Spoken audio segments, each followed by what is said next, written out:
Welcome. I'm Jim Gardner, Executive for Legislative Archives, Presidential Libraries, and Museum Services here at the National Archives. On behalf of David Ferriero, Archivist of the United States, welcome to the National Archives. Whether you're here in the William G. McGowan Theater or joining us via YouTube. Tonight's discussion of Gary Zola's book, we called him Rabbi Abraham, Lincoln and American Jewry, is presented in celebration of Jewish American Heritage Month in partnership with the Jewish Historical Society of Washington, D.C., and President Lincoln's Cottage. After the program, Dr. Zola will stay to sign copies of his book. For those of you who've been here before we get started, I'd like to tell you about two other programs coming up in this theater over the next week. On Wednesday, June 7 at noon, historian Charles Rapley will tell us about his latest book, Herbert Hoover in the White House, The Ordeal of the Presidency. And then on Thursday, June 8th at 7 p.m., we will join with the National Capital Planning Commission and the National Park Service to present a panel discussion on memorials for the future, designing a memorial for the 21st century. To learn more about these and all of our public programs and exhibits, consult our monthly calendar of events in print or online at archives.gov. There are print copies of the calendar in the lobby upstairs, along with the sign-up sheet, so you can receive it by regular mail or email. You'll also find brochures about other National Archives programs and activities. Another way to get involved with the National Archives is to become a member of the National Archives Foundation. The foundation supports the work of the agency, especially its education and outreach programs like the one tonight. You can pick up an application for membership in the foundation in the lobby or become a member online at archivesfoundation.org. A document in our Records of Rights exhibit, which you would have passed the exhibit on your way in tonight. A document in that exhibit marks an episode when President Abraham Lincoln directly interceded for American Jews. The document is General Ulysses Grant's December 1862 general order to expel Jews from the Department of Tennessee. Grant blamed Jews for smuggling and demanded their immediate removal. Jewish citizens of Paducah, Kentucky, appealed to President Lincoln, expressing their outrage, and Lincoln countermanded Grant's order. Histories cannot be written without the primary sources that tell us authentically what happened at a particular time. Grant's order to expel Jews and his later revocation of that order, documents preserved here in the National Archives, testify to a moment in history that many in the wider public are not aware of. Yet it cannot be forgotten because the records exist to tell us so. By gathering together and publishing the documents in his volume, Dr. Zola has given access to a large number of primary source documents that present and future scholars can mine in the course of their research. David Weinfeld, writing a review in the Journal of Illinois State Historical Society, called Zola's annotated collection of primary sources a highly accessible narrative. And historian Eric Foner declared, "Everyone interested in Lincoln and the Civil War, students, scholars, and lovers of history alike, owe Gary Zola a debt of thanks for compiling this fascinating book." To lead us into tonight's conversation about, we called him Rabbi Abraham, I'm going to turn to Laura Cohen Applebaum. Laura has been Executive Director of the Jewish Historical Society of Greater Washington and its Lillian and Albert Small Jewish Museum for the past 22 years.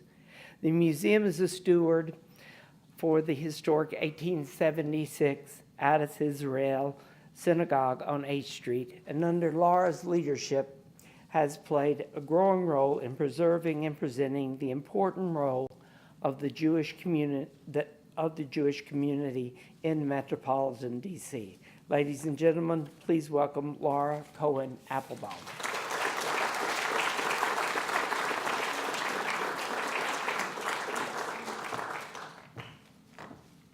Thank you, Jim, for that terrific introduction and for talking so much about Dr. Zola's book, which is a fantastic read. On the pages of the book that brings us here tonight, you'll encounter several Jewish communal leaders that walk the streets just outside of what is now the National Archives. Issachar Zachary, Adolfo Solomon, and Simon Wolf. Each had interactions with President Lincoln, detailed in Dr. Zola's new book. They were among the 2,000 Jewish residents of the nation's capital during the Civil War, a burgeoning community of immigrants whose experiences were very similar to the Jews acclimating to their adopted country described in the first chapter. Lincoln sent his chiropodist, Dr. Issachar Zachary, to meet secretly with the Jewish Confederate Secretary of State, Judah P. Benjamin, at City Point to discuss peace negotiations.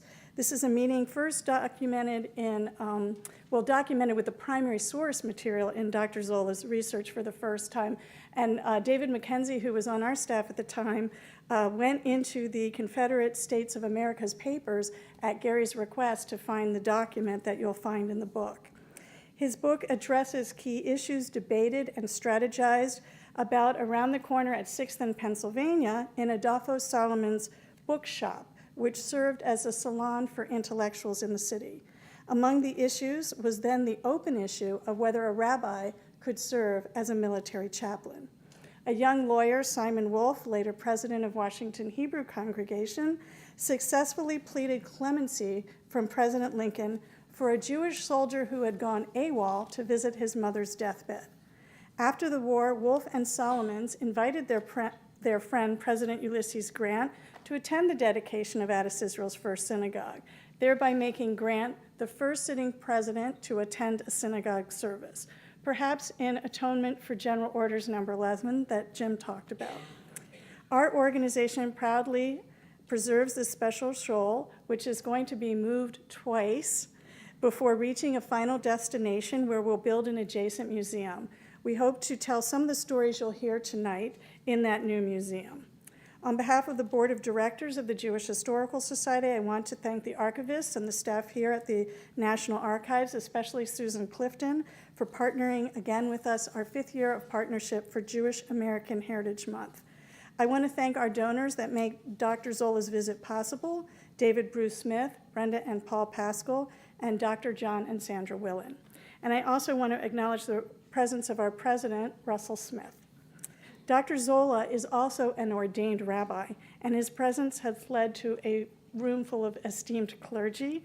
Rabbi Bruce Lustig of Washington Hebrew, our city's first Jewish congregation, Rabbi Jonah Pesner of the Religious Action Center, and Rabbi Donald Berlin, Rabbi Emeritus of Temple Oheb Shalom in Baltimore. I'm honored to introduce tonight's speakers.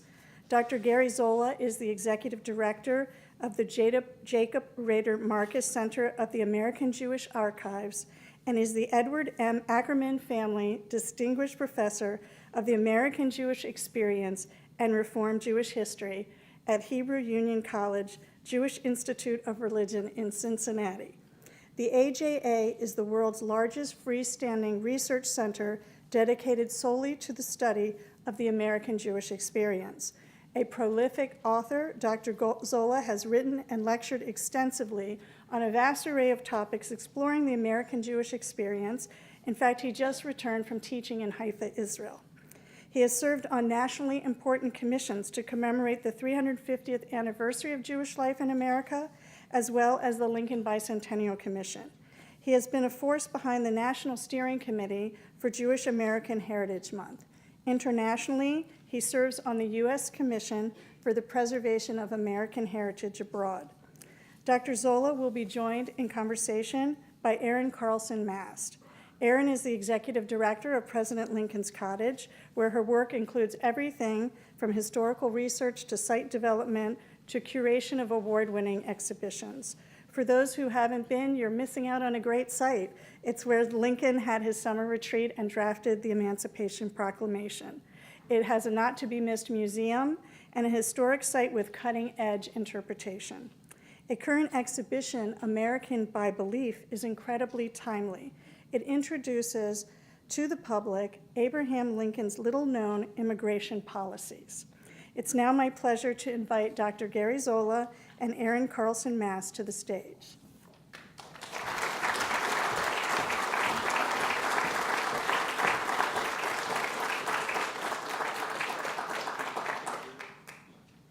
Thank you, Laura. Thank you, Jim.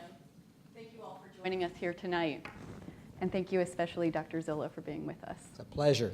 As Jim mentioned in his opening remarks, primary resources are essential to our work as historians. And in fact, it was primary resource documents that led to the title of your book. Can you please tell us about that? Well, I can, and let's begin. I'm going to see if this works. What we should, if we turn on the PowerPoint, it will be a prolegomenon for my answer to your question, Erin.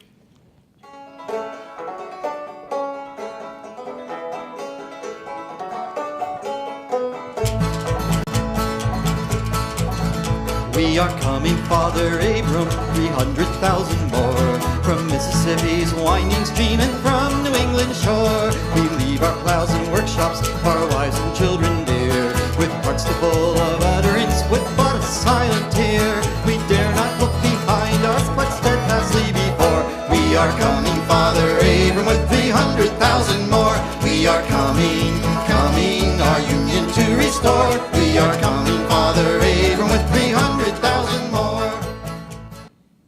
So the title of this book is, as you can see, we called him Rabbi Abraham, and the purpose of the book, in a broad sense, is to try to answer the question: is how exactly did that happen? The song that you just heard is a very famous Civil War song. It was apparently written by a prominent abolitionist by the name of Gibbons, and became well known after Lincoln called for additional recruits to help defeat the rebels in 1862.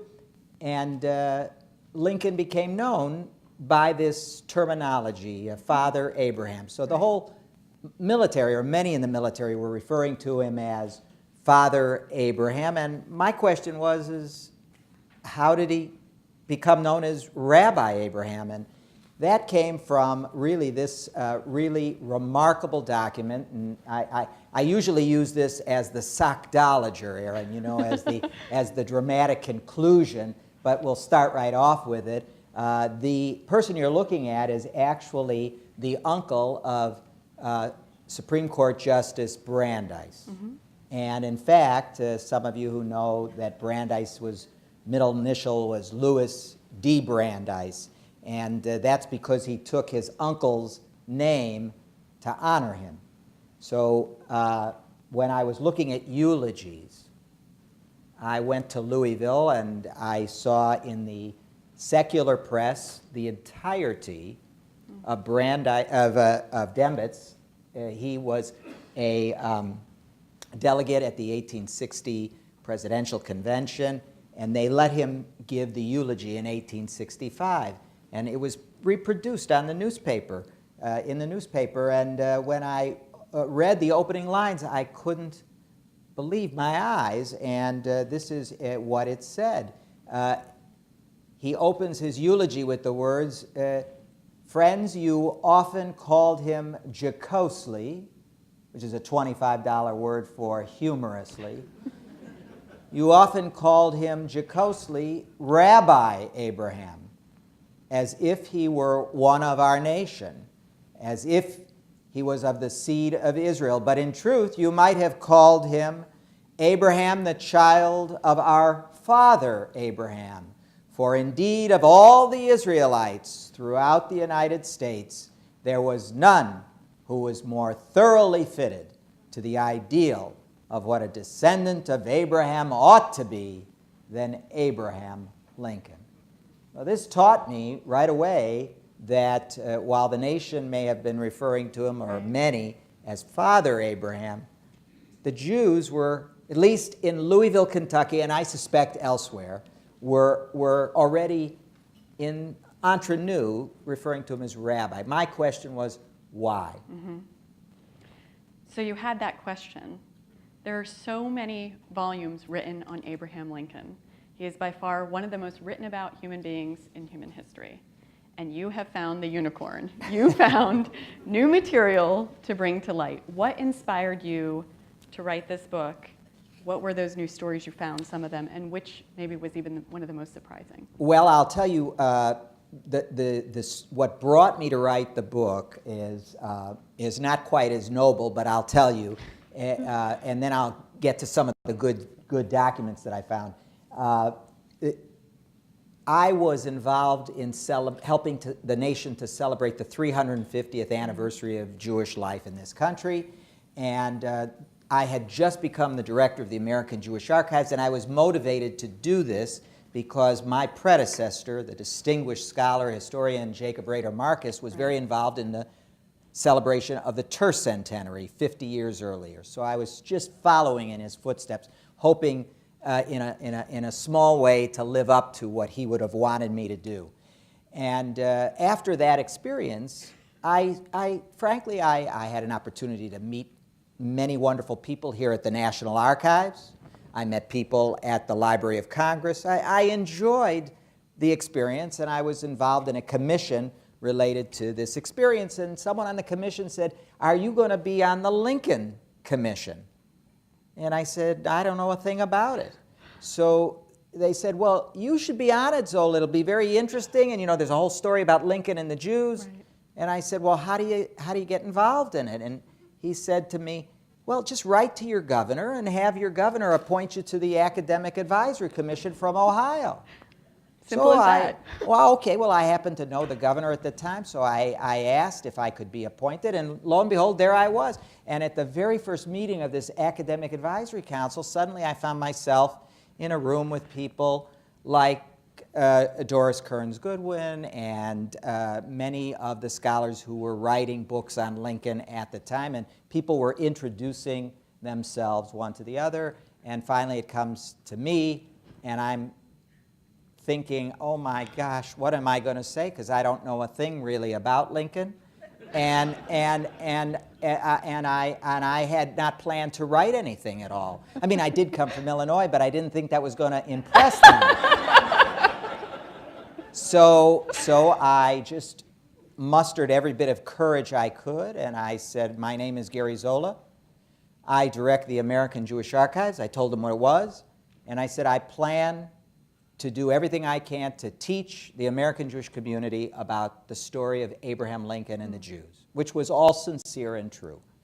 But in the teaching, Erin, of doing it, once I got involved and I had to prepare, that's when I discovered there was a whole story that I wasn't aware of, even though I did know a little bit about Lincoln and the Jews, some of the more famous episodes. And I wanted to retell that story and capture it. I realized it had been 60 years since anybody really had written seriously on Lincoln and the Jews. So let me tell you, if I can, I'd love to. One or two of the famous documents. So you already heard, I think it was Jim that you brought, maybe Laura talked about this fellow. This is Abraham Lincoln's chiropodist, his podiatrist. But don't mock him. This man was not just trimming Lincoln's toenails.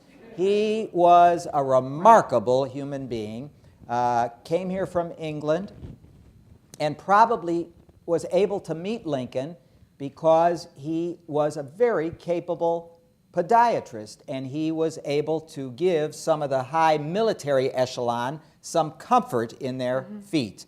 And they kept recommending him higher and higher. In fact, take a look here. He finally gets to treat Lincoln's feet, and there you have a real document from the Chappelle Foundation, a collection where you see Dr. Zachary has operated on my feet with great success and can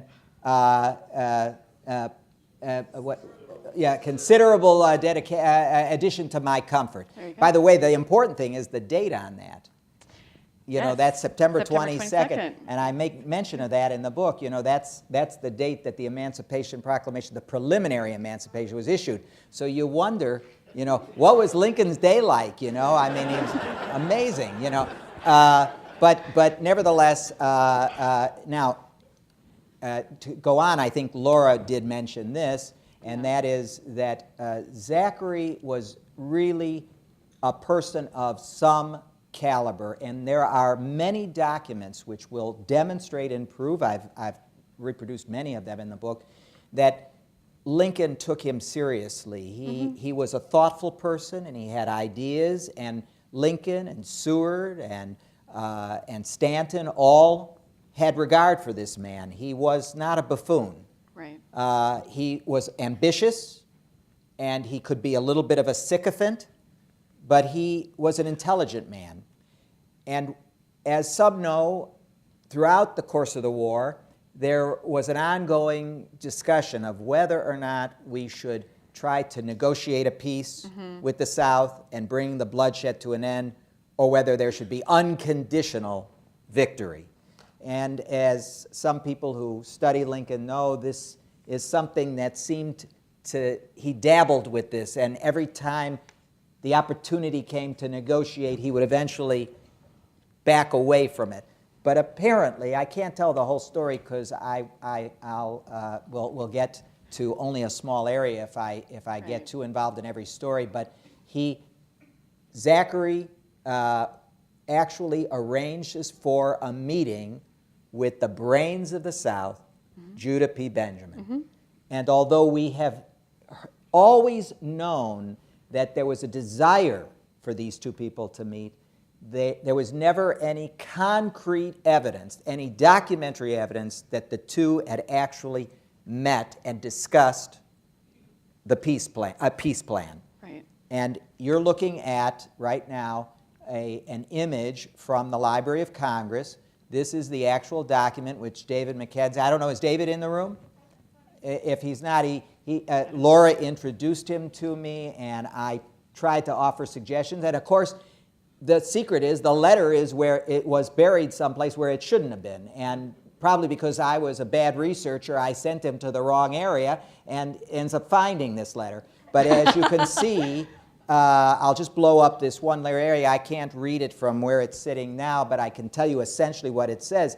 In the context of the letter, he basically says, if you can read it, he says, I shall go to Washington, and I shall meet with Lincoln, and he says, and I shall tell Lincoln that there will be no petition for peace by the South.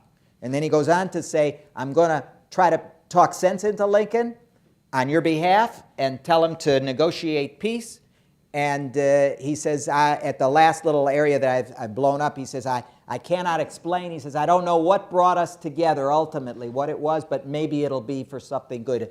Anyway, it's all reproduced in the book. It's really a remarkable document. So there are two examples of wonderful documents that I found.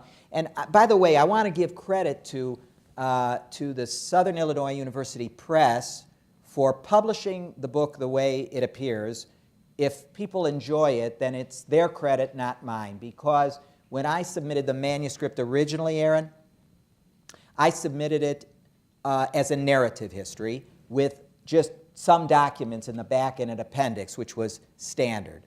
And they said to me, we will consider publishing your work. There's a lot of new material, but we want to recommend that you do it in a different way.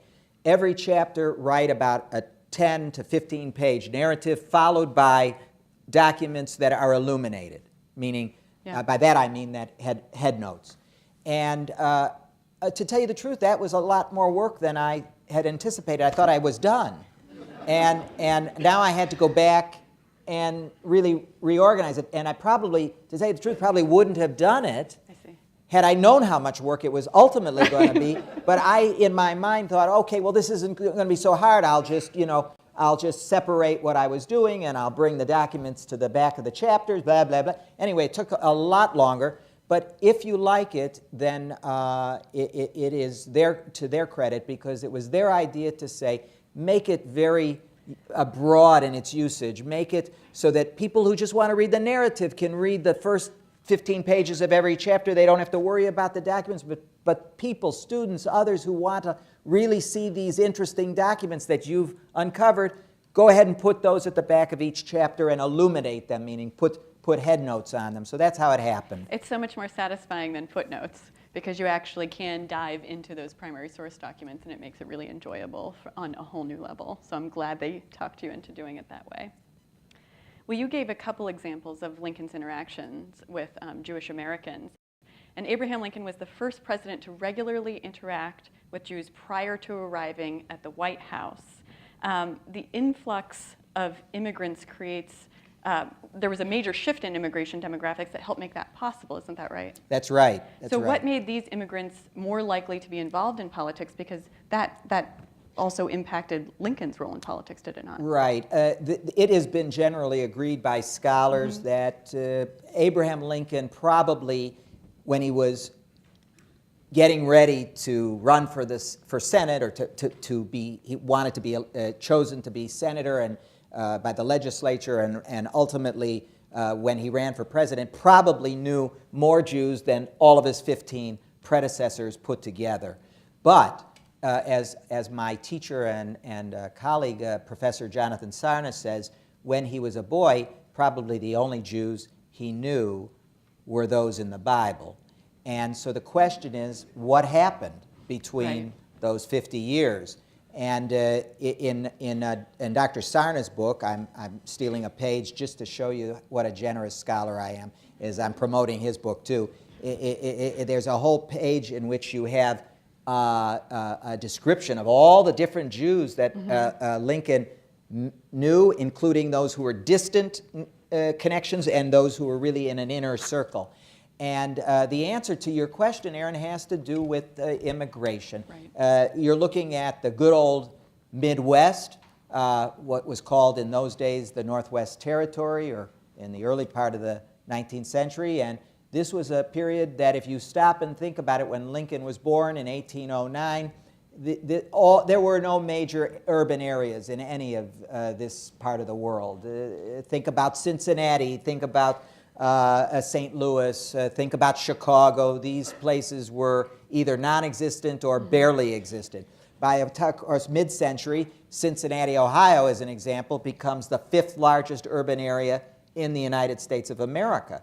So this is a part of the nation which explodes. And what scholars, not myself, but others have shown is that huge numbers of immigrants came, many from Central Europe, from German extraction, or what would be the German states, and Austria and the Alsace region.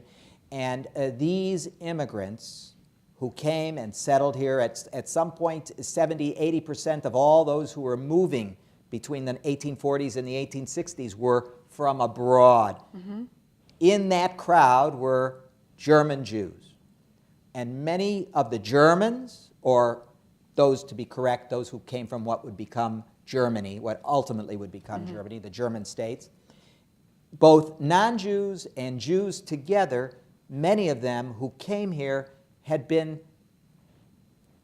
very involved in the liberal revolutions in Europe, and had been disappointed by the reactionary responses and the failures of these revolutions. So when they come over here, they're already primed, many of them, for these new and liberal ideas of the North. That isn't to say, we have to remember that some of those same people went down into the South. And some of those people settled down there, and some of those people became slaveholders. But be that as it may, that's true. Many of these people who settled in this part of the country become very active in politics, very active in community affairs, be very concerned about the welfare of society and abolition, even though they may not have been formally abolitionists, but the disdain for slavery was important to them.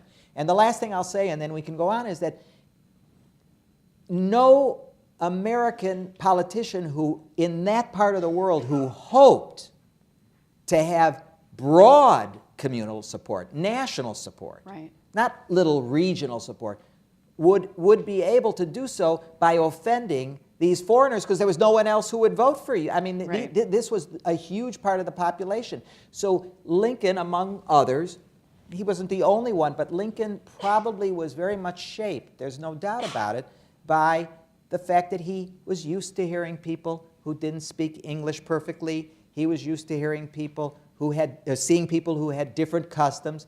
And I believe it's logical that he would become accustomed to that, and he would adjust to that kind of a reality. And that played a role in his spirit, the kind of man he was, among many Right. other things that shaped him.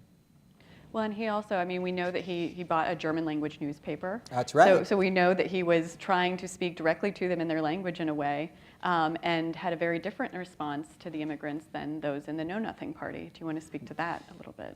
Well, as you know, he one of his, I'll show you a slide of his buddy Abraham Jonas, but there's an exchange in the book that I reproduce where Jonas tells him in the 1840s, I believe, maybe the early 1850s, that he's been accused, somebody accused him of being a member of the Know Nothing Party, you know, that is anti-foreign, you know, initiative. And Lincoln is appalled by this, and there's a back and forth with them. So yes, I think that I don't want to make Lincoln sound in this instance utilitarian Right. uniquely, meaning that the only reason he took these positions was because he had presidential ambitions Right, or something. he was I seeking think votes. that was the kind of human being he was, but I'm trying to say that I like to think that as a young man, as you grow up and you're used to, I'll give you other examples of this in a minute, Right. but you know, as you're used to seeing people who don't speak, who like you do, who are not accustomed to the way things are done in that part of the country, who are obviously different, they have different background, different cultural norms. This, I think, will incline some people to being more open, as of being others who want to close Right. down. Well, let's talk about the Jonas family, because they, in many ways, illustrate what was happening to many American families during the Civil War, because they were a divided family once the Civil War came, weren't they? That's Can you tell right. us about Yes, that? that's right. Well, and that unique relationship that Abraham Lincoln had with Abraham Jonas. yes. Well, Lincoln, as you'll see here, you know, when Lincoln lived in Springfield, it's just coincidental that as he's arrived at quite a distinguished point in his career, this is the very point when Jews begin to move into Springfield, and they'll become business people in the city of in the community of Springfield, and Lincoln becomes friends with many of them, and we know this from the documents. Here is a man who was one of the founders of the Hebrew congregation in Springfield, which took shape in the early 1850s, a man by the name of Julius Hammerslau, and Hammerslau becomes a haberdasher, and there's definite evidence that some of Lincoln's suits were bought from Mr. Hammerslau, but Hammerslau was also a friend of the family. He escorts Mary Todd's family to the inauguration in 1860. You know, Lincoln also met a lot of people while he was traveling around on the 8th Circuit, you know, and one of the stores he would visit was the store that belonged to a man named Henry Rice.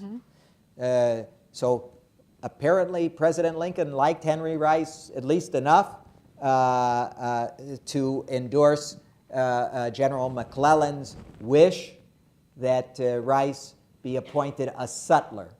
For those of you who don't know what a sutler is, that's an important position. That's a patronage position. That gives a person opportunity to provide the military with goods and services.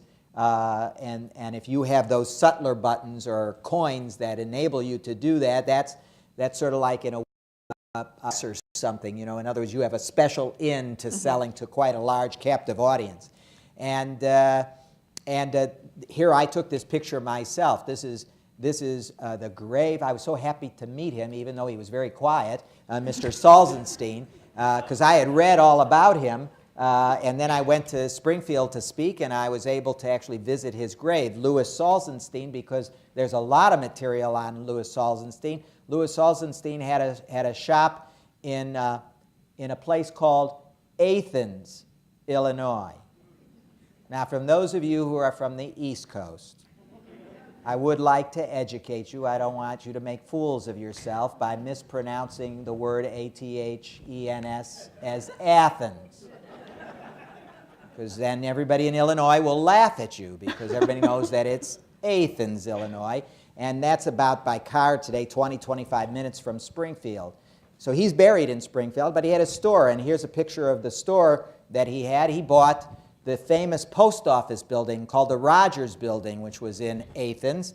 And Lincoln had been there many times. And if you go on the internet, I think you'll still be able to see, if you look up Athens, Salzenstein, whose, by the way, his nickname was Old Salty, and the Rogers Building, you'll see that apparently there's still a little area in that building, which is a historic building, dedicated to Lincoln's memory, because Lincoln apparently liked Salzenstein so much that whenever he came through Athens, he would sleep in the front of Salzenstein or Old Salty's store. So I like to say, you know, if you want to see where Washington or Jefferson or Franklin slept, you have to go to the East Coast. You want to go and see where Abraham Lincoln slept, you have to go to Athens, Illinois. Now I'll talk to you about the Jonas Brothers. Oh my goodness, these are not the real Jonas Brothers. Here are the Jonas Brothers. These are the real Jonas Brothers. You're looking at Joseph Jonas and Abraham Jonas. Now, Joseph Jonas, he is a very famous and important person in Cincinnati, Ohio, because Joseph Jonas is known to be, he argued that he was the first Jew in Cincinnati, Ohio. Now, we know today from documentary evidence he wasn't the first Jew in Ohio. However, Joseph Jonas lived to be very old, and he wrote his memoirs. So all of us who are involved in the preservation of documents, this is an important lesson, because if you preserve your own record and you outlive everyone else, it entitles you perhaps to say whatever you'd like. You can shape history how you think it should be said. He brought his brother Abraham Jonas over here. They came from Plymouth, England. That was probably a stopping point, so they knew English, and there they learned how to be watchmakers. And Abraham Jonas and Joseph Jonas married. I'm talking now to those of you who are erudite in American Jewish history. These two boys married the daughters of Gershon Mendesatius, who was the rabbi of Shereth Israel, the historic congregation in New York. And then these two girls came to Cincinnati, and I don't want anybody to generalize about this, what I'm about to tell you, because it's very unkind, but they all died in Cincinnati, so so don't generalize now. But they died very young, and Joseph and Abraham both remarried, but Abraham was unhappy, evidently, in Cincinnati, and he left his brother. He went first to Kentucky, then he went to a city in Illinois called Quincy. Mm-hmm. And in Quincy, he ran into a young man who had also just become a lawyer, and that young man was another Abraham, and this is probably how Lincoln looked when he met Abraham Jonas back in that day. These two men become very good friends, and I think the story you're leading up to, Erin, is that Abraham Jonas, who had about 5 or 6 children, some of them did fight for the South, and some of them did fight for the North, or supporters of the North. And one of his sons was in jail, had been captured, and just to show you the kind of loyalty that Lincoln had to his friend, who I have pretty much a whole chapter on this, but it's impossible to do this briefly, but all I can tell you is that Abraham Jonas was not simply a peripheral friend of Lincoln's. These two people, Abraham Lincoln and Abraham, good friends. They were political allies. Mm-hmm. And clearly Jonas played a role in getting his career started. The two of these fellas both leave the Whig Party at the same time. They're involved in starting the Republican Party in the early 1850s. Jonas it clearly played a role in maneuvering the nomination so that Lincoln could be considered. Yep. And Abraham Lincoln did not forget his friend. Jonas is dying of cancer in 1864. Lincoln had appointed him Postmaster General of Quincy, which was a patronage position in repayment for the friendship. And when he's dying, his family appeals to Lincoln and asks Lincoln if he will let the son who fought for the Confederacy to go up and, Charles, to go up and visit his father. His son makes it there a day and a half or so right before the father passes away, what Lincoln did. And then, if that wasn't enough, Lincoln appoints the wife, the widow, to take over her husband's position. So this is, of course, you don't need to see this, but this is a letter Lincoln writes to him long before this incident I've described, and I've underlined the line where Lincoln says to him in a letter, "You are one of my most valued friends." And anyone who's studied Abraham Lincoln knows Lincoln weighed his words very carefully. Lincoln was not, you'll pardon the Latin, he was not a schmoozer. And so in that way, and so Lincoln really, I think this was probably, of all his friends, probably his closest friend who was Jewish. I always wanted to know why were the Lincoln-Douglas debates in Quincy. It wasn't until I studied this book, this episode, I realized that it was because all really because of Jonas. Jonas lived there, and Jonas brought the debates there, among other places. Right. Let's see if I have anything else to tell you about. We have to. Oh yes, you'll like this story. So one of the things I try to explain in the book is I try to explain that in addition to everything else, Lincoln had remarkable human qualities. We know that from so many things we read. And obviously, he just had a way of, he knew how to deal with people. And part of that was learning how to deal with people who were not like him. Right. So this man, Altshuler, is a Bavarian Jew who comes to the United States and immigrates along with others in the late 1840s and decides he wants to be a photographer. So he settles in Champaign-Urbana, and he hears in 1857 that the famous lawyer, Abraham Lincoln, is coming to town. So when Lincoln shows up, Altshuler has the gumption to walk up to him and say, "Mr. Lincoln, I would like you to come over to my shop so I can take a picture of you." Now, Lincoln didn't know this. He didn't know this man from anything. He didn't know him at all. And I can imagine he spoke with an accent. And listen, if you're all you have when in those days are these few pictures that might appear in a press or someplace, the last thing you would want is someone to take a god-awful picture of you and have that used. Although Lincoln would have a sense of humor about that. Apparently, yeah, I think you're right. But he apparently goes over there and he brings, he doesn't want to waste his time, so he brings a colleague with him. Thank God he brought a colleague by the name of Cunningham with him, because that Cunningham would later write about the incident. And this picture that I'm showing you now is a recreation of the incident. So what apparently happens is he shows up at the shop and he's wearing his famous white smock coat, Lincoln. And this upsets, Altshuler, who's going to miss his opportunity to have a great picture. So he says, "Would you please go back to the hotel and put your dark frock coat on?" And Lincoln says, "I didn't bring it with me. I don't have it." So he doesn't want to miss that. He says, "Well, would Mr. Lincoln be willing to wear my dark coat?"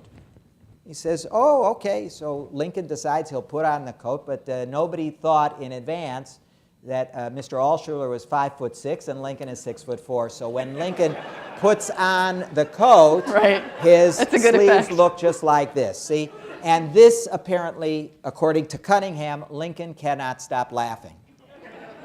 And he thinks this is so funny, and every time Altshuler would get under the curtain to take a picture, Lincoln would start laughing again. And as you know, you can't take a picture in those days. They braced your head. You had to sit still, which is one of the reasons why people don't smile in these pictures, because the movement of your cheeks could blur the picture. And so Cunningham says that he finally says to Altshuler, tell me a joke. If you make me laugh, it'll get it out of my system. And this goes on for a long time, and he never gives up. Lincoln doesn't walk out. Eventually, they snap this picture. This is the famous Altshuler picture. And there are people who say, if you look at the corner of Lincoln's lips, he looks as though he's pursing his lips as if to try hard not to laugh. Who knows? But this is very famous, also famous because it's without his beard. And the last thing I'll show you very quickly is, I love this particular story. This is Abraham Cohen. Now, Abraham Cohen is a well-known figure in American Jewish history because he wrote a lot of memoirs about his life and was an active leader in the Jewish community. In fact, he was the president of Kehilat Anshe Mariv in Chicago, KAM, the first Hebrew congregation in Chicago. But more important to Abraham Lincoln was when he meets Cohen, Cohen is the sitting city clerk of the city of Chicago.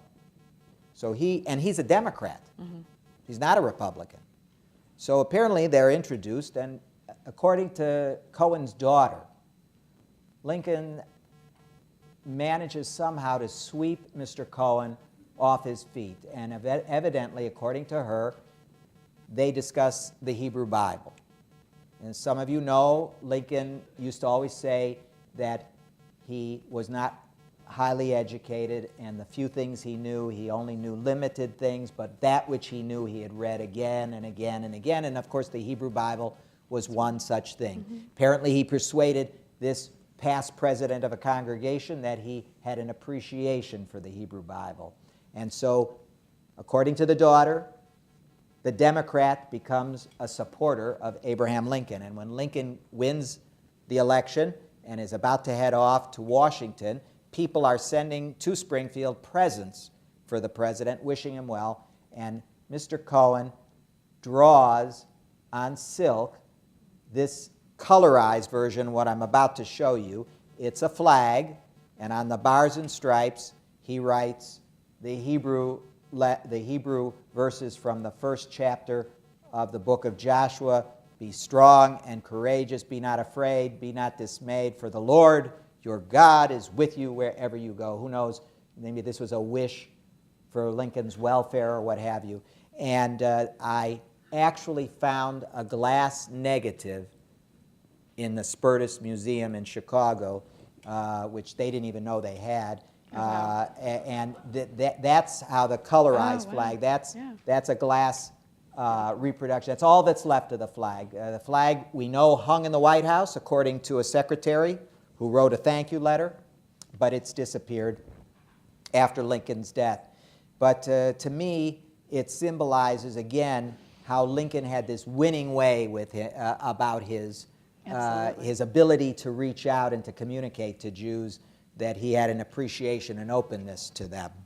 Even if they were political adversaries. Even if they were political adversaries. So Lincoln certainly understood that they were all individuals. And then we've heard about General Orders Number 11, which treats them as a class. Yes.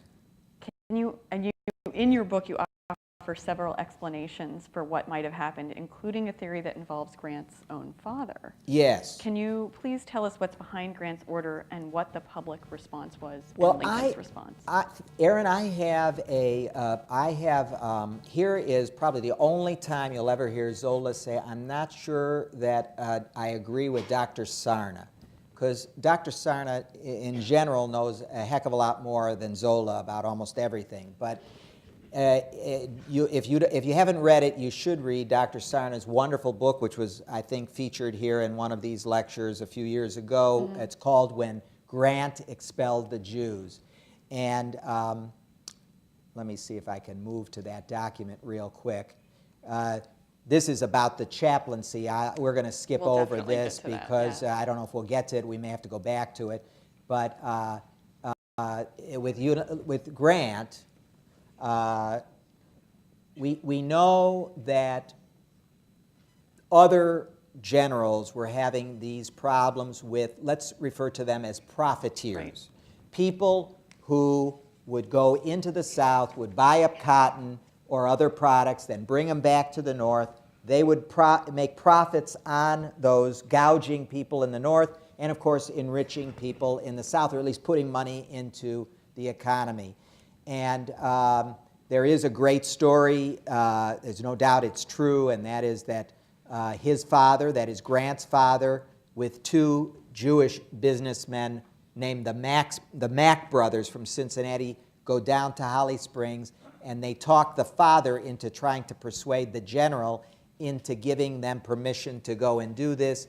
According to Dr. Sarna, I think if I understand what Dr. Sarna has written, is that Grant is so inflamed and angry, he already knows this has been a problem with profiteers, and here are these two Jewish businessmen who've actually enlisted his father's help to try to persuade him. They're so angry he can't take it out on his son, and so instead he takes it out on these Jewish businessmen, and he ejects the Jews. I don't know. Here's what I think. Earlier, this is from the National Archives. I'm grateful to the archives for giving me a facsimile, a scan of this document. It's in part. I pasted it together, and I'm going to show you the key phrases here. As you see in the open lines, it says there, I'll circle it for you. The Jews as a class, and they're having violated all the department orders and so forth, are expelled, and they have 24 hours in which to leave. Now, I think the secret might be, this is my theory, might be in the words, the Jews as a class, because that word, in other words, I wonder how confused the language was with profiteer, peddler, Jew profiteer. If you stop and think about, for example, in the South, how so many people will say things like, I got a good bargain on this, I'm going to Jew you down on it. And of course, for the Jew, this is an appalling term to use that. But I have personally met so many people who had no idea that they're using the word J-E-W. They may think they're using the word C-H-E-W or what have you. They don't understand it. Or, to take another example, that I grew up on, somebody would say when you're a little boy, I've been gypped. And it's only until you're made aware of the fact that you're making a slur or referring to gypsies. Right. So my theory is I'm wondering how blurred the identity between Jewish peddlers, Jewish profiteers, the Jews as a class. In other words, he doesn't say the Jews, men, women, and children. Right. He doesn't say the Jews, the entire community. Right. He says the Jews as a class.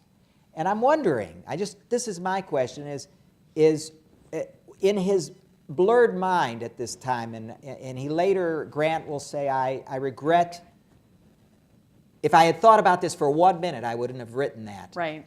And if that's true, it seems to me that that's at least as possible as the idea that he was angry at these two Jews for getting his father involved. There's so many stories about how to explain it. It's almost inexplicable, and it's so upsetting because it's the only time in all of American history that Jews were banished from American territory. And if it weren't for Lincoln, who immediately, right. I mean, here's the rest of the story, this man is the great hero of this story. This is Caesar J. Caskell. And he's from Paducah. Again, a German immigrant who comes to this country, and he settles in Paducah, Kentucky. So I like to tell people where all the mighty Jewish communities are now situated. If it weren't for the Jews of Paducah, Kentucky, God Right. knows where we would be. Caskell is a businessman. He isn't a profiteer at all, but it just so happens that the provost marshal who gets this particular issue, the order, decides he's going to act on it, and he throws all the Jews of Paducah out. Men, women, and children, in 24 hours, they're put on a boat, sent up to Cincinnati, Ohio. He gets off the boat. He goes right away to see, he says, I went to see the famous Rabbi Isaac Mayer Wise. Wise says to him, don't you worry, my boy, I'm going to take this up with B'nai B'rith. We're going to have a national protest. But Caskell is not satisfied with that, and he gets on trains and he gets on carriages, and within 2 weeks he's in Washington, D.C. on January the 3rd, 1863, 2 days after the issuance of the Emancipation Proclamation. With help, he gets in at 8 o'clock at night to see Abraham Lincoln, and he shows Lincoln his expulsion orders, which he's carried all this way and which he's shown to newspaper reporters all along the way, which is how we have been able to recreate much of this. Well, and that's an important thing, right? Because people doubted that it was true. That's right. Even Lincoln looks at it, and when he tells him, Lincoln says, I don't believe that. Right. And then he shows him that, and then, of course, this famous exchange, which is the one thing in the book I tried hard to document, and I can't find the source. If anybody can help me, I'd be very grateful to you, but it's such a good story. As Dr. Marcus used to say, sometimes you have to tell the story even if you can't document it. And the story goes that Caskell says to Lincoln, you know, here's my expulsion orders, and Lincoln, when he sees it in black and white, he looks at Caskell and he says, so I'm given to understand that the children of Israel have been expelled from the happy land of Canaan. And Caskell says, I rejoined by saying, that is correct, Mr. President, which is why we have come unto Father Abraham's bosom for protection. And Lincoln says, that protection you will have. So he issues an he revokes the order. And I'm showing you now a document featuring an important Washington, D.C. Jew. This is Adolphus Solomons. I think Laura was mentioning this. Right. I'll blow up the document. Solomon sends a telegram to the head of the B'nai B'rith in St. Louis. And he says the following, this is the most important part of it. He says, I have just seen General Halleck. That's because Lincoln turns to the congressman and to Caskell and says, take this to General Halleck tomorrow.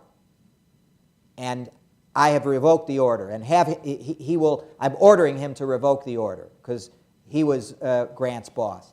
So here the document says, just seen General Halleck, who revoked General Grant's vile order on the 4th.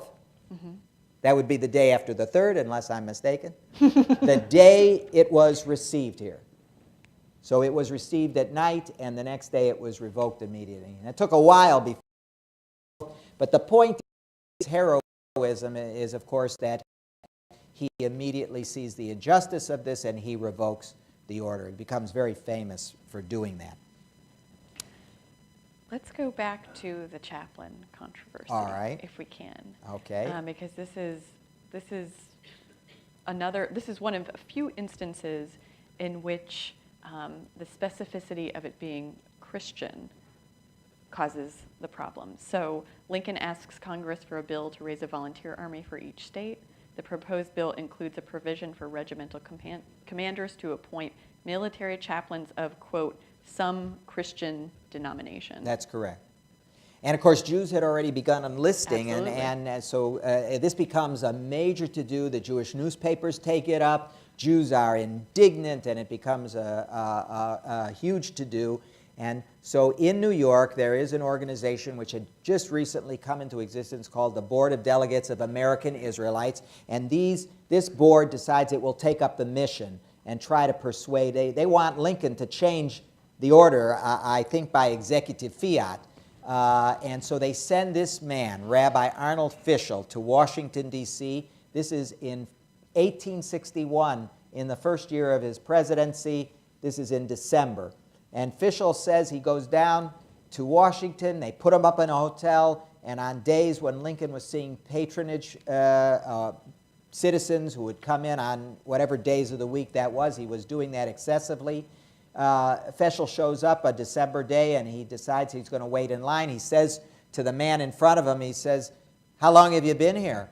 And the man retorts, he says, this is my 3rd day waiting to see the president. So Fischel doesn't know what's going to be, but suddenly he says, somebody came and said, where's the rabbi?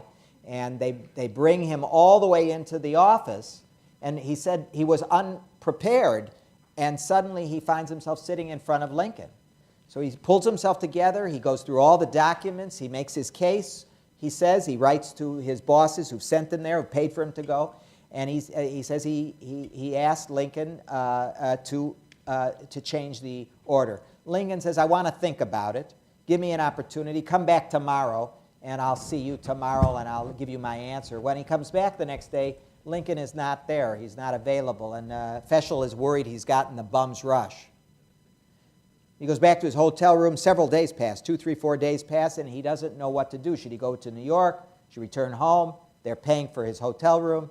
And then he receives a telegram, he says, which elates him. And fortunately, he was so happy to receive this telegram that he wrote the actual wording of the telegram into the letter, the telegram that he sends to New York to the people who paid his way. And if he hadn't done that, we might not have known what was in the telegram, because the telegram itself apparently is lost. And just a little section of it, as you can see, I underlined the most important part.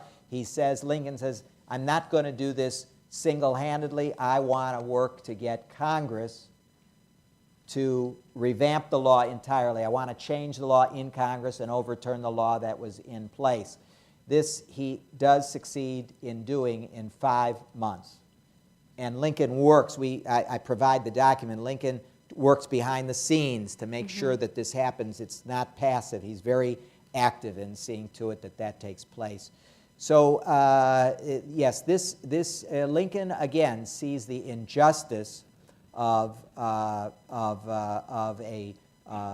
military chaplaincy that only Christians are able to serve their people. And it's under Lincoln that the first Jewish chaplain in the history of the United States is appointed. And these items that we're talking about, Lincoln's presidential accomplishments with the Jews, meaning the revocation of the order, the chaplaincy law, and one other item that I talk about in the book, which is having to do with trying to Christianize America. Right.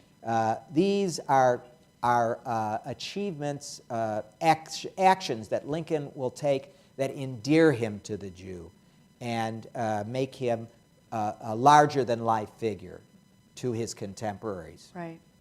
And that continues on and builds in his legacy. Right. On your dedication page, you have one of my favorite Lincoln quotes.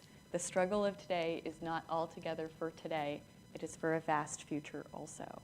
And it was Rabbi Isaac Wise, I believe, who reminded his own readers that the way America treated its Jews would be a barometer of liberty for the nation's future. Can you please speak to Lincoln's legacy and how it has grown over time? Well, Lincoln's legacy, let me skip ahead to, Lincoln's legacy begins with the Jews when he's assassinated, meaning his memorial, how he's memorialized. And this was, to me, overwhelming when I began to read both in the German and the English sermons or eulogies on Lincoln. What was so astonishing, everyone knows that he was eulogized all over the country, but I couldn't help but see again and again how constantly being Judaized. Yeah. In other words, they were transforming him into a Jew. And I'll just bring you a few examples of this. Benjamin Zold, some of you in the audience may know that name because his daughter Henrietta Zold was the founder of Hadassah, the women's organization.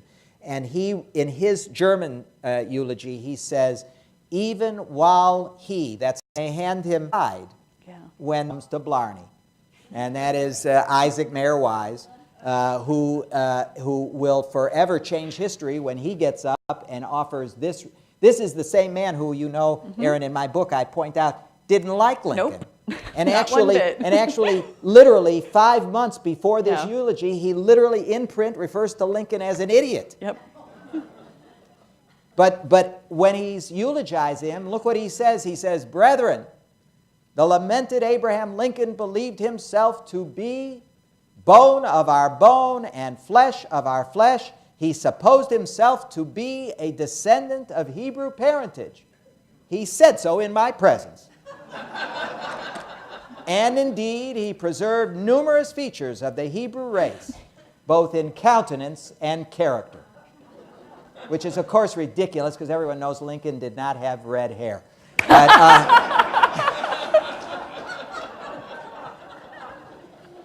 I love it. Erin is the mother of a redhead, so she can appreciate that. And by the way, this was not the only, because some people said, well, Zola, you're only quoting Reform rabbis, because the true Orthodox rabbis, the pietists wouldn't have said this. And that's just not true. They didn't read my whole book. Solomon Schechter, great president of the Jewish Theological Seminary, was in love with Abraham Lincoln, referred to him as the greatest man of all time in his presidential address when he accepts the presidency of the JTS. And then later he writes a whole article comparing Abraham Lincoln to Rabbi Hillel of the Talmud. Mm-hmm. That's Schechter about which I'm speaking. And on Lincoln's 100th birthday, no less than Bernard Revel, who was the founding president and great leader of Yeshiva University, the Orthodox institution in New York, he gave a whole address honoring Lincoln on his birthday. And look at what, I'm quoting that address. He says, "If Lincoln can justly be called the first typical American, he can more justly be said to represent the summation of all the noblest qualities in Judaism." Mm-hmm. This, to me, goes on and on. It continues on to the present day.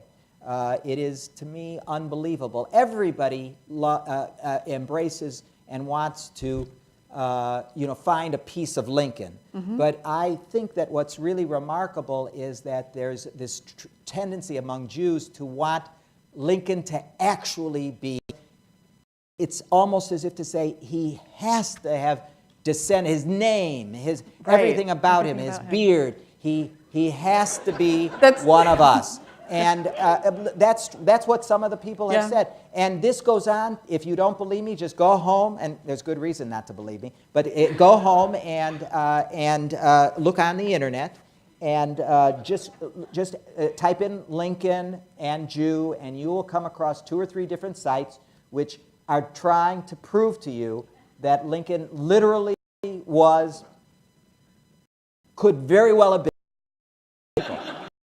And as a lesson, I see that as a demonstration of what I try to argue in this book, which is simply questions and answers.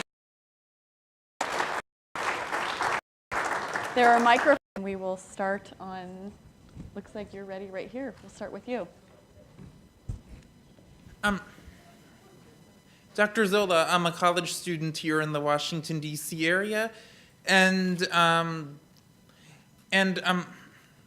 your book is one of the most interesting books on this topic that I've read, and for me one of the most meaningful aspects of your book was the story about Lincoln pardoning the young Jewish soldier who went absent without leave to visit his mother, who was on her deathbed.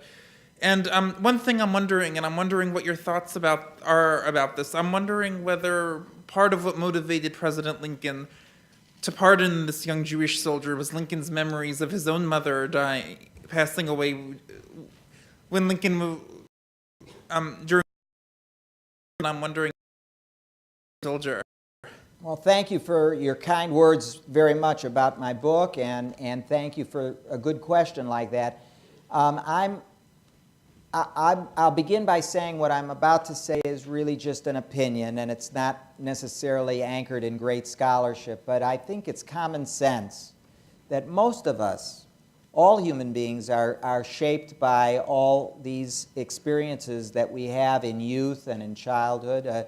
There have been many scholars who've written books on Lincoln's disposition, on the loss not only of his mother, but of a beloved, a woman he wanted to marry originally, Anne Rutledge, and not a very supportive human being. And I think that can be very illuminating. It's just I'm not an expert in that in any way, except to say that I do think it makes good sense. And one sees in so much of Lincoln's documented story, not make-believe, but documented, this deeply compassionate heart. I mean, even when it's not dealing with Jewish deserters in general, I mean, it's been pointed out that Lincoln's generals and others are constantly on him to be stricter in terms of exacting discipline for people who run away and so forth. And Lincoln is hesitant to do that. Lincoln is so punctilious about examining this story, about the Native American Indians. I'm not an expert in this whole area, but that, which Lincoln is often criticized for, but apparently I'm told he goes through all the records one by one. He seems to have a very caring heart. And I personally believe the answer to your question, without having studied this in a primary fashion, is that it makes common sense that your thoughts are correct. Thank you. Thank you. Sir. Zola, I have two questions. One is a trivial question, which you probably say no. I'm sitting here thinking, were you related to Emile Zola and the Dreyfus situation and, the Jacques Hughes? I keep saying maybe you have someone in your family. Well, that would be an honor. Of course,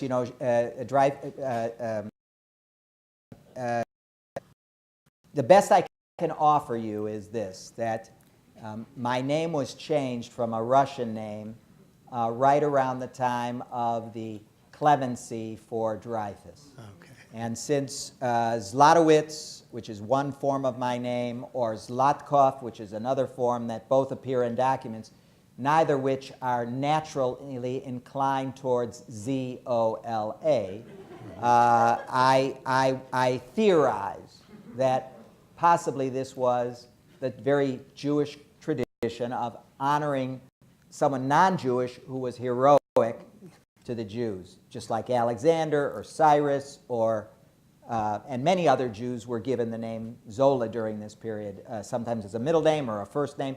So I can't prove it, but it makes a nice wishful thinking. So. Okay.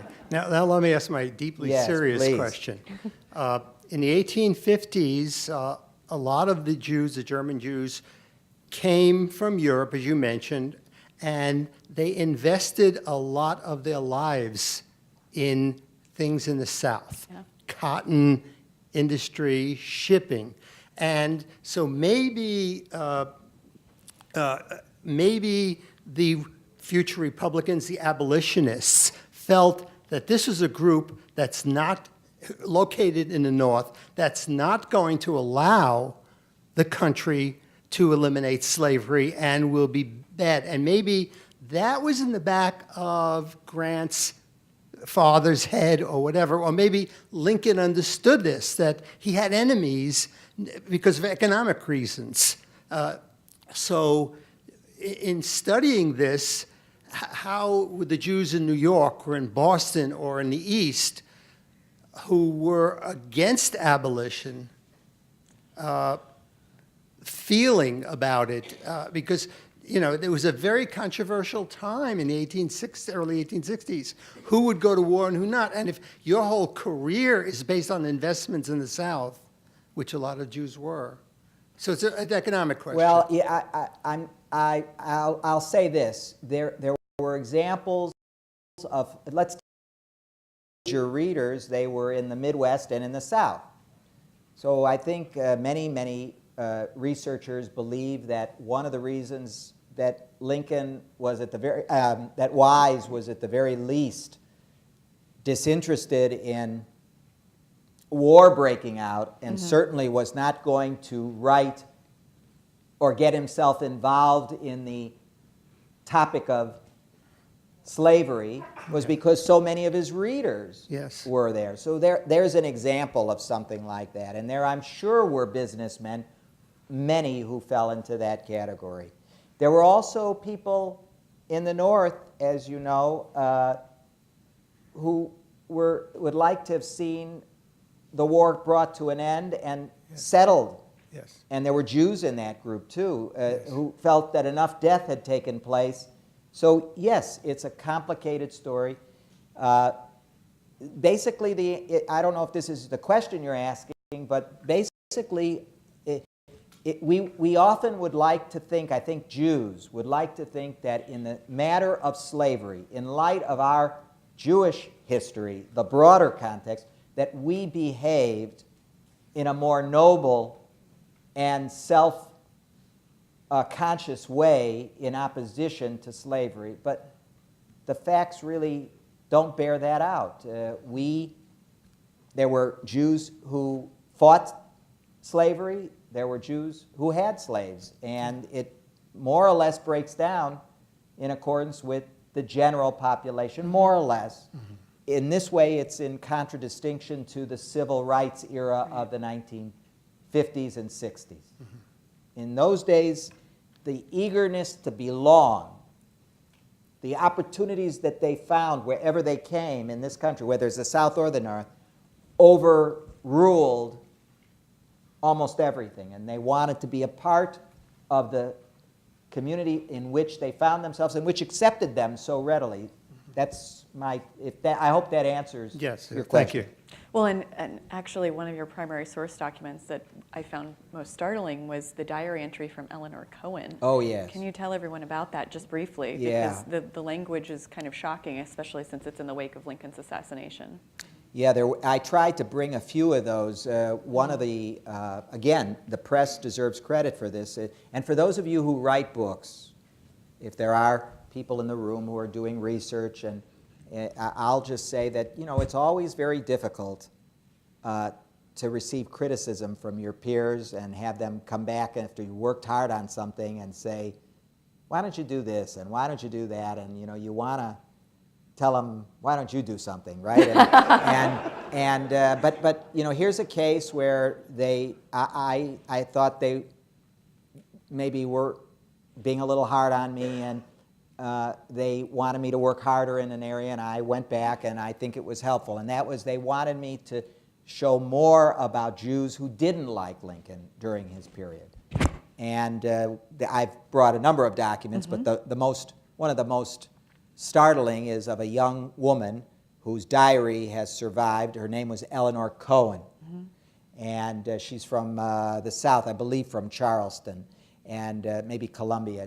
But she's from the South, deep South, and her diary is largely filled with romance, mm-hmm. Stories about her boyfriend and her fiancé and so forth. She's a young girl, but she writes on April 30th, her entry is that she's heard that Lincoln and Johnson and Seward have all been assassinated.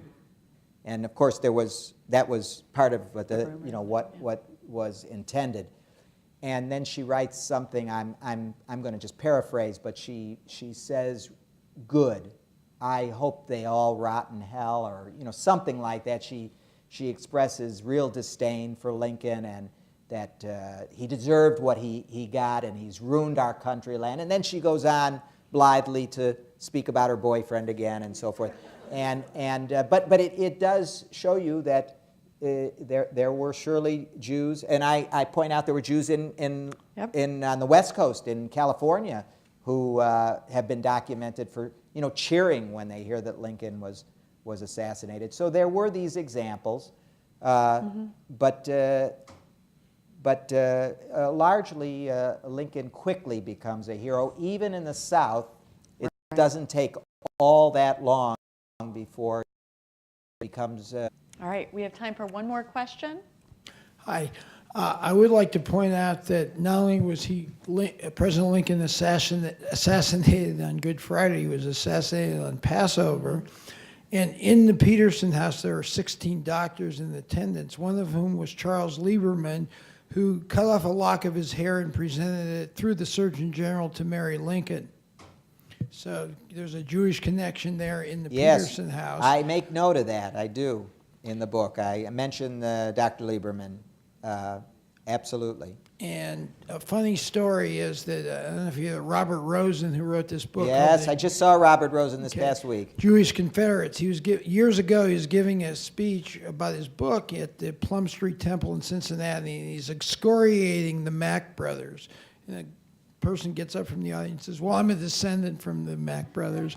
Yeah, And he said, yeah. Well, that's true. That's how Jonathan Sarna begins his book, with that funny story about that very incident. Yes, no, and the Macks are still in Cincinnati. There's no doubt about it.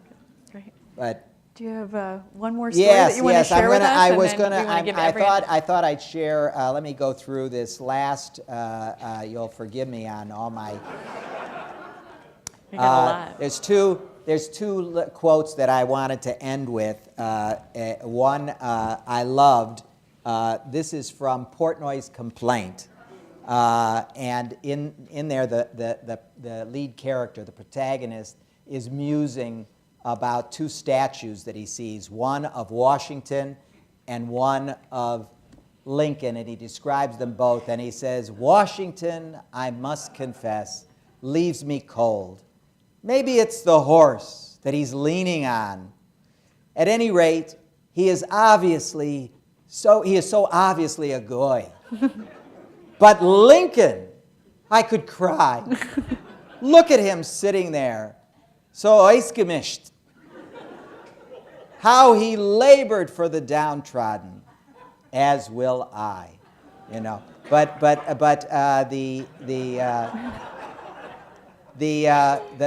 most touching story that I've come across in a contemporary sense, and I'll end with this. I wish I could tell you that I dug this up myself, but it's a story that was retold in a book I showed the cover by Andrew Ferguson, the author. He contributes to Saturday Review, editor, I believe, and he wrote a book in 2006 called Land of Lincoln. And it's not a history of Lincoln. What he does is he goes around America and he visits sites related to Lincoln. He meets interesting people who have interesting Lincoln memorabilia. It's all about the cultural impact of Lincoln. And he tells a story that he went to see the museum, the new museum in Springfield. And there in Springfield, he's staying at the Hilton Hotel. And he says that while he's in the lobby, he's discussing with the general manager why he's there. And the general manager says, I have to tell you this story. It just happened a few weeks ago. And he says that a man came to stay at the Hilton, and this man was very elderly, and the man clearly had Parkinson's disease, and he was walking with a walker, and the general manager and others in the hotel noticed that he was unstable on his feet, and they were concerned, and he seemed to be by himself. And so they tell the general manager that this man is asking about how to take a cab from the hotel to the Lincoln Memorial, to Lincoln's tomb. He wants to go to Lincoln's tomb. So the general manager decides, I'm going to take you. So he puts him in his car, he takes him to the tomb. He says he goes into the tomb, and there by Lincoln's grave, he cries. And he comes out of the tomb. The manager has, emotional you were, I heard you crying. Could you explain, would you tell me what that was about? And the man proceeds to tell him that when he was a little boy, he was in the concentration camps, and that he was frightened for his life, and that he tells the manager that he had a dream. He'd learned about Lincoln in school in Europe, and he had a dream, and in this dream, Lincoln came to him. And this is what he says. He was in the concentration camp, and he was all alone in his cell. It was the worst time of his life, and he didn't think he could go on anymore. And he said, Mr. Lincoln came to him. Mr. Lincoln stood right in front of him, just like I'm standing in front of you. And Mr. Lincoln said to him, you never forget, all men are created equal. This is true for all men, for all times. And these men who would do this thing to you, who put you here, they are no better than you. You are their equal, because all men are created equal. You keep remembering this, and you persevere, you'll be all right. And he goes on to tell the general manager that his whole life he had made up his mind he was going to go and pay homage to the president, and now at this particular time in his life, he had made up his mind he was going to do it. And I always feel that of all the examples that one could give of how Lincoln's memory, that's what partially my book is about, not just about Lincoln back then, but how in every decade Jews Judaize Lincoln and make him a useful support for the American experience or for their own experience. I don't see that could be much more of a touching story than this one, and a good one, I think, on which to end. And I want to thank all of you for coming.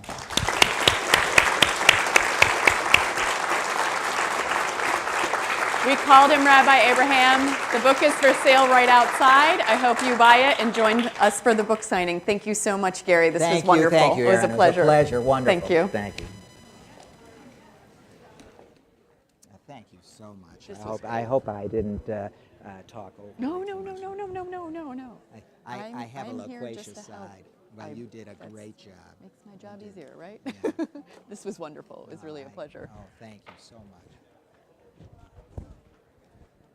Thank you very much. I hope you'll tell Archivist Ferriot, who I've had a chance to meet 2 or 3 times, I send my very best.